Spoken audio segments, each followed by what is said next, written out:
దాసరి నారాయణరావు నిర్మాతగా పవన్ కళ్యాణ్తో సినిమా చేస్తున్నట్లు ప్రకటించాడు.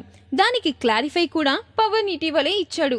కానీ కథ సరిగ్గా కుదరలేదని, ఇప్పటి పరిస్థితులను బట్టి కథను మార్చి తీయాలని చూస్తున్నారు. ఇందుకు దర్శకుడు ఎవరనేది దాసరి తన శిష్యవర్గంతో ఇటీవలే మీటింగ్ వేసి చర్చించారు. ఎక్కువ శాతం మంది మాస్ డైరెక్టర్ సరైనోడు హిట్ ఇచ్చిన బోయపాటి వైపు మొగ్గినట్లు సమాచారం. దాంతో పవన్ సినిమాకు బోయపాటి దర్శకుడు అనేది ఖరారైనట్లు ఫిలిం నగర్లో వార్తలు వినిపిస్తున్నాయి. ఎందుకంటే బాలయ్యకు లెజెండ్ సినిమా ఇచ్చాక ఆ సినిమా క్రేజ్ ఎక్కడికో తీసుకెళ్లింది.